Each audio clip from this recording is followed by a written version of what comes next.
جب بنی اسرائیل کی بدعمالیاں بہت بڑھ گئیں اور ان پر خدا کی طرف سے یہ عذاب آیا کہ ایک ایسا ظالم بادشاہ ان پر مسلط کر دیا گیا جس کا نام بخت نصر بابلی تھا، وہ غیر مسلم تھا۔ اس بادشاہ نے بڑی فوج کے ساتھ بیت المقدس پر حملہ کیا، شہر کے 1,00,000 باشندوں کو قتل کر دیا، 1,00,000 کو ملک کے شام میں ادھر ادھر بکھیر کر رکھ دیا اور 1,00,000 کو غلام بنا لیا۔ حضرت عزیر بھی انہی قیدیوں میں تھے۔ اس کے بعد اس بادشاہ نے پورے شہر بیت المقدس کو توڑ پھوڑ کر برباد کر ڈالا، ویران بنا ڈالا۔ اب یہ بخت نصر کون تھا؟ قوم عمالقہ کا ایک لڑکا ان کے بت نصر کے پاس لاوارث پڑا ہوا ملا۔ چونکہ اس کے باپ کا نام کسی کو معلوم نہیں تھا تو اس لیے لوگوں نے اس کا نام بخت نصر یعنی نصر کا بیٹا رکھ دیا۔ خدا کی شان دیکھیں کہ یہ لڑکا جب بڑا ہوا تو کہراسف بادشاہ کی طرف سے سلطنت بابل پر گورنر اپوائنٹ کیا گیا، مقرر کیا گیا۔ پھر یہ خود دنیا کا بہت بڑا بادشاہ ہو گیا، بڑا ظالم تھا۔ اب کچھ دنوں کے بعد حضرت عزیر علیہ السلام جب بخت نصر کی قید سے آزاد ہوئے، اپنے خچر پر بیٹھ کر بیت المقدس کے شہر میں داخل ہوئے۔ شہر کی ویرانی، بربادی، ہر طرف تباہی دیکھ کر آپ بڑے افسردہ ہوئے۔ چاروں طرف چکر لگایا مگر کہیں انسان کی شکل دیکھنے کو نہ ملی۔ ہاں یہ دیکھا کہ درختوں پر خوب پھل لگ گئے ہیں جو پک کر تیار بھی ہو گئے ہیں، مگر ان پکے ہوئے پھلوں کو توڑنے والا کوئی نہیں ہے۔ یہ منظر دیکھ کر نہایت ہی افسوس کے ساتھ آپ کی زبان سے یہ جملہ نکلا کہ کیا اللہ تعالیٰ اس ویرانی کے بعد بھی کیا اس شہر کو آباد کرے گا؟ آپ نے کچھ پھلوں کو توڑ کر تناول فرمایا، انگوروں کا رس نچوڑ کر اس کا شیرہ نوش فرمایا، بچے ہوئے انگور کے شیرے کو اپنی مشک میں بھر لیا اور اپنے گدھے کو ایک مضبوط رسی سے باندھ دیا۔ پھر آپ ایک درخت کے نیچے لیٹ کر سو گئے۔ مگر ناظرین، اب ایک عجب کہانی، اب ایک عجب واقعہ شروع ہوتا ہے کہ اس ویران شہر میں جہاں پھل پکے ہیں کوئی توڑنے والا نہیں ہے، شہر ویران ہے، انسان نہیں ہے۔ حضرت عزیر آرام کرنے لگے، اسی دوران آپ کی وفات ہو گئی، آپ کی روح قبض کر لی گئی۔ اللہ تعالیٰ نے درندوں، پرندوں، چرندوں، جنات اور انسان سب کی آنکھوں سے آپ کو اوجھل کر دیا۔ آپ کسی کو نظر نہ آتے تھے، کوئی آپ کو دیکھ نہ سکا، یہاں تک کہ 70 برس کا زمانہ گزر گیا، 70 ایئرز گزر گئے۔ پھر ملک فارس کے بادشاہوں میں سے ایک بادشاہ اپنے لشکر کے ساتھ بیت المقدس کے اس ویرانے میں داخل ہوا، بہت سے لوگوں کو یہاں لا کر بسایا، شہر کو پھر دوبارہ آباد کر دیا۔ بچے کھچے بنی اسرائیل جو اطراف و جوانب میں بکھرے ہوئے تھے، دور دور چلے گئے تھے، سب کو بلا بلا کر شہر میں آباد کیا اور ان لوگوں نے نئی عمارتیں بنائیں، قسم قسم کے باغات لگا کر شہر کو پہلے سے زیادہ خوبصورت اور با رونق بنا دیا۔ اب 100 برس گزر گئے، مزید یعنی 30 سال میں یہ شہر آباد ہو گیا۔ حضرت عزیر علیہ السلام اب حیات نہ تھے، ظاہری طور پر آپ کی روح قبض ہو چکی تھی۔ اللہ تعالیٰ نے آپ کو پھر 100 برس کے بعد زندہ فرمایا۔ آپ نے دیکھا کہ اپنے گدھے کو دیکھا تو گدھا تو مر چکا تھا، اس کی ہڈیاں گل سڑ کر ادھر ادھر بکھر گئی تھی۔ پھر دیکھا کہ تھیلے میں جو پھل تھے وہ بالکل صحیح تھے، انگور کا جو شیرہ آپ نے اپنی مشک میں بھرا تھا وہ بھی بالکل ٹیسٹ اس کا خراب نہ ہوا تھا۔ تو آپ نے دیکھا کہ آپ کے سر اور داڑھی کے بال بھی کالے تھے، آپ کی ایج میں بھی کوئی اضافہ نہیں ہوا تھا، آپ کی عمر وہی 40 برس تھی۔ ابھی اسی سوچ و بچار میں تھے کہ یہ ہوا کیا ہے، کتنا ٹائم میں سویا ہوں۔ تو اللہ تبارک و تعالیٰ نے آپ پر وحی نازل کی کہ اے عزیر آپ کتنے دنوں یہاں رہے ہیں؟ تو آپ نے خیال کر کے کہا کہ شاید میں صبح سویا ہوں اور عصر کا وقت ہو گیا ہے، صبح میں نے آرام کیا ہے اور عصر کا وقت ہو گیا ہے، تو یا میں دن بھر سے کچھ کم وقت سویا ہوں۔ اللہ تعالیٰ نے فرمایا نہیں اے عزیر، تم پورے 100 برس یہاں ٹھہرے رہے ہو۔ اب تم ہماری قدرت کا نظارہ کرنے کے لیے ذرا اپنے گدھے کو دیکھو، اس کی ہڈیاں گل سڑ کر بکھر چکی ہیں، اور اپنے کھانے پینے کی چیز پر نظر ڈالو، اس میں کوئی خرابی نہیں ہوئی ہے۔ پھر ارشاد فرمایا کہ اے عزیر اب تم دیکھو کہ ہم ان ہڈیوں کو اٹھا کر کس طرح گوشت پوشت چڑھا کر تمہارے گدھے کو زندہ کرتے ہیں۔ چنانچہ حضرت عزیر علیہ السلام نے دیکھا کہ اچانک بکھری ہوئی ہڈیوں میں حرکت پیدا ہوئی اور یکدم تمام ہڈیاں جمع ہو کر اپنے جوڑ سے مل کر گدھے کا ڈھانچہ اسکیلٹن بن گیا، اور پھر لمحہ بھر میں اس ڈھانچے پر گوشت بھی چڑھ گیا۔ گدھا زندہ ہو کر اپنی بولی بولنے لگا۔ یہ دیکھ کر حضرت عزیر علیہ السلام نے بآواز بلند کہا اعلم ان اللہ علی کل شیء قدیر، میں خوب جانتا ہوں کہ اللہ سب کچھ کر سکتا ہے۔ ناظرین، یہ انٹرسٹنگ امیزنگ واقعہ جاری ہے مگر آئیے پہلے قرآن میں اس واقعے کو اللہ نے کب کہاں اور کیسے بیان کیا ہے۔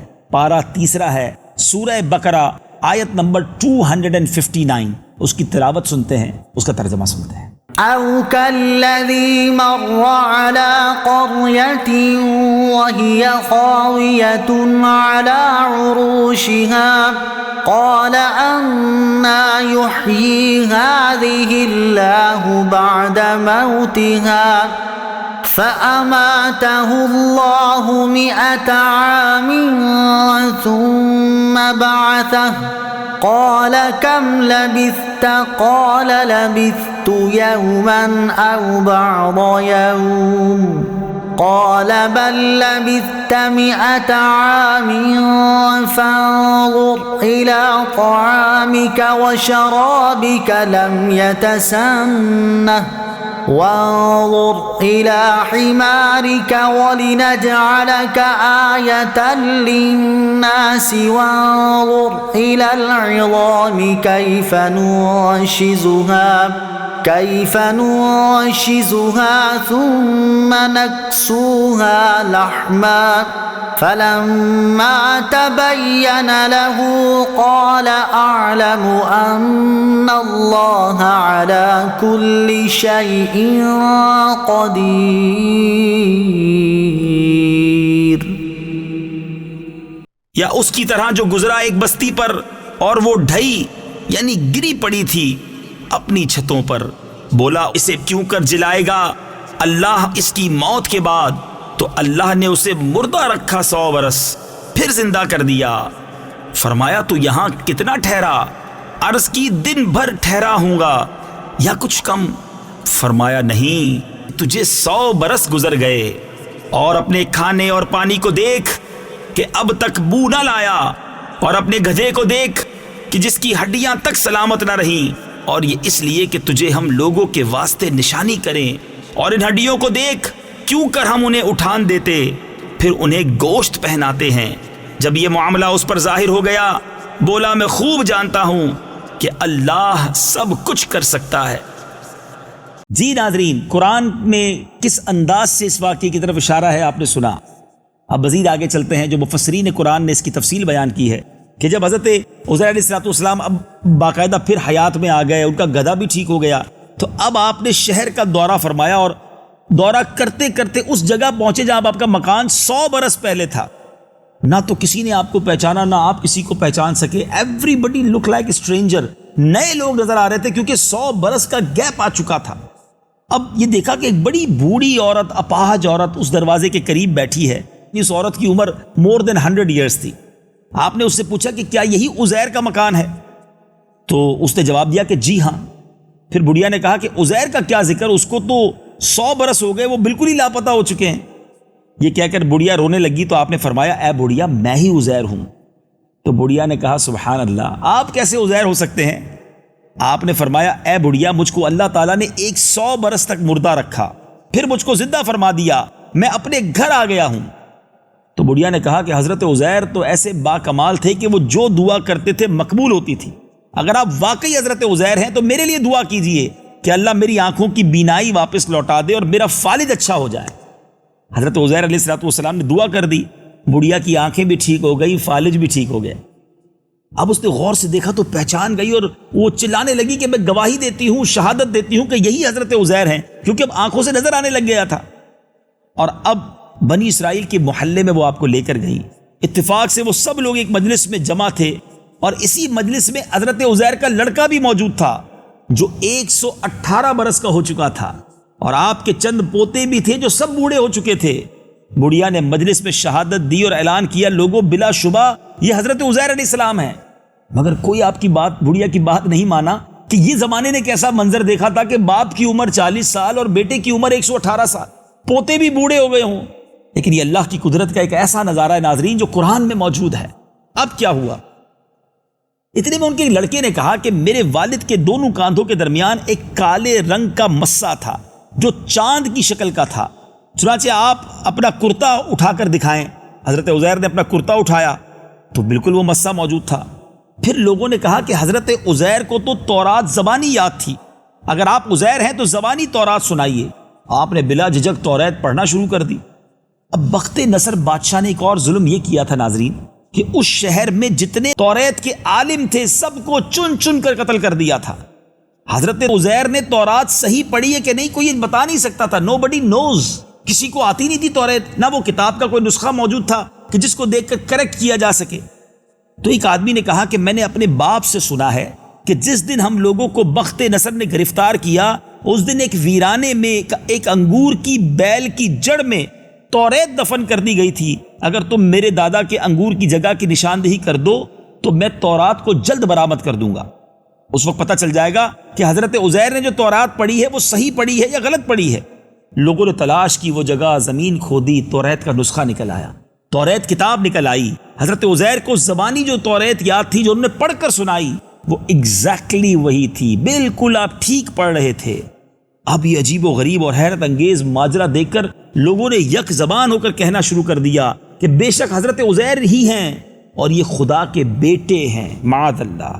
چنانچہ اسی دن سے یہ غلط اور مشرکانہ عقیدہ آگے بڑھ گیا یہودیوں میں کہ معاذ اللہ حضرت عزیر اللہ کے بیٹے ہیں۔ نہیں ناظرین، یہ عقیدہ درست نہیں ہے، مگر آج دنیا بھر کے یہودی جو ہیں اسی باطل عقیدے پر جمے ہوئے ہیں کہ حضرت عزیر علیہ السلام خدا کے بیٹے ہیں۔ ناظرین، یہ واقعہ آپ نے سنا، one of the amazing stories of Quran. اس سے زیادہ حیرتناک واقعہ کیا ہوگا؟ 100 سال اللہ کی بارگاہ سے ان پر موت طاری کی گئی اور پھر انہیں زندہ کر دیا گیا۔ ان کو یہ منظر دکھانا تھا، جو ان کی زبان پر ایک جملہ جاری ہوا تھا کہ اللہ اس ویرانے کو کیسے آباد کرے گا۔ ودن 100 ایئرز نقشہ ہی تبدیل ہو گیا، پورا شہر رب نے پھر آباد کر دیا۔ ان اللہ علی کل شیء قدیر، میرا رب ہر چاہے پر قادر ہے، وہ جو چاہے وہ کر سکتا ہے، وہ مالک ہے، وہ خالق ہے، وہ ہمیں مردہ کر کے بھی تو زندہ کرے گا نا، قیامت کے دن بھی تو ہمیں اٹھایا جانا ہے۔ اس قرآنی واقعے سے یہ بھی تو پیغام ملتا ہے کہ اللہ تعالیٰ قادر ہے کہ موت کے بعد پھر زندگی عطا کرے۔ اس سے یہ سیکھنے کو ملا کہ ایک ہی جگہ پر ایک ہی آب و ہوا میں حضرت عزیر علیہ السلام کا گدھا تو مر کر گل سڑ گیا، اس کی ہڈیاں بھی ریزہ ریزہ ہو گئیں، بکھر گئیں، مگر پھلوں اور شیرائے انگور اور خود حضرت عزیر علیہ السلام کی ذات میں کوئی تغیر نہیں آیا، کوئی تبدیلی نہیں آئی، کوئی آپ کو پرابلم نہیں ہوئی۔ 100 برس گزر گئے، بال بھی سفید نہیں ہوئے۔ اس سے ثابت کیا ہوتا ہے؟ سبحان اللہ، علماء کہتے ہیں ایک ہی قبرستان ہوتا ہے اور اندر ایک ہی آب و ہوا ہے، مگر بعض مردوں کی لاشیں گل سڑ کر فنا ہو جاتی ہیں اور بعض بزرگوں کی لاشیں سلامت رہ جائیں، ان کے کفن بھی میلے نہ ہوں۔ ایسا ہو سکتا ہے، بلکہ بارہا ایسا ہوا ہے، اور حضرت عزیر علیہ السلام کا یہ واقعہ اس کی بہترین دلیل ہے۔ سبحان اللہ ناظرین، کیا شاندار دلیل قرآن کے اس واقعے سے ملتی ہے کہ اللہ والوں کے کفن سلامت رہیں، وہ قبروں میں سلامت رہیں، یہ پاسبل ہے۔ ایک جیسا ہی ماحول، ایک جیسی قبریں، لیکن اللہ جس پہ چاہے رحمت کی نگاہ فرما دے۔ ایک حدیث پاک سنانا چاہوں گا، یہاں ہم سب کے لیے بھی میسج ہے۔ اللہ کے حبیب علیہ السلام فرماتے ہیں، جس کا مضمون ہے قبر 2 طرح کی ہوتی ہے، یا تو جنت کے باغوں میں سے ایک باغ ہوتی ہے، یا تو دوزخ کے گھڑوں میں سے ایک گھڑا۔ اب غور یہ کرنا ہے ناظرین، ہم قبرستان جاتے ہیں، نارملی ایک جیسی قبریں ہوتی ہیں۔ میرا دنیا کے کئی ملکوں میں ٹریول ہوا ہے، کئی ملکوں میں تو بڑے خوبصورت قبرستان ہیں، بڑے ویل مینج، پودے لگے ہوئے، خوبصورت پودے ہیں، گرینری ہے، ٹھنڈی ہوائیں چل رہی ہیں، تو خیال یہ آتا ہے کہ اوپر سے قبر تو سب کی خوبصورت بھی ہے اور ایک جیسی بھی ہے۔ لیکن یاد رہے، آج دنیا میں کسی کالونی میں جائیں نا اور ایک جیسے بنگلے ہوں، بڑے مہنگی کلاس کے بنگلے ہوں، تو ہمیں سمجھ آ جاتا ہے کہ یہاں سارے لوگ بڑے اچھے ویل سیٹ ہوں گے کیونکہ اس کالونی میں رہ رہے ہیں۔ مگر قبرستان کا ماجرا ایسا نہیں ہے، اوپر قبر دیکھ کر کوئی ڈیسائیڈ نہیں کر سکتا کہ یہ برابر برابر میں قبریں ہیں، ایک جیسی دکھتی ہیں۔ ہو سکتا ہے ایک قبر جنت کا باغ ہو اور ایک قبر دوزخ کا گھڑا ہو، کسی کی قبر میں جنت کی ہوائیں اور جنت کی خوشبوئیں ہوں اور کسی کی قبر میں سانپ اور بچھو ہوں۔ ناظرین، مجھے اور آپ کو اس بات کی تیاری کرنی ہے کہ جس قبر میں مجھے اور آپ کو جانا ہے وہ قبر ایٹ اینی کاسٹ، کسی بھی صورت میں جنت کا باغ بنے۔ کہیں ایسا نہ ہو اگر جنت کا وہ باغ نہ بنی تو حدیث پاک میں تو 2 ہی آپشن ہے نا، کوئی تیسرا آپشن تو نہیں ہے، یا تو جنت کا باغ ہوگی یا تو دوزخ کا گھڑا۔ ٹرائی ٹو انڈرسٹینڈ، ایسی زندگی گزاریے کہ ہماری قبر جنت کا باغ بن جائے۔ صلو علی الحبیب صلی اللہ تعالی علی محمد۔ مجھے اپنی اور ساری دنیا کے لوگوں کی اصلاح کی کوشش کرنی ہے انشاءاللہ۔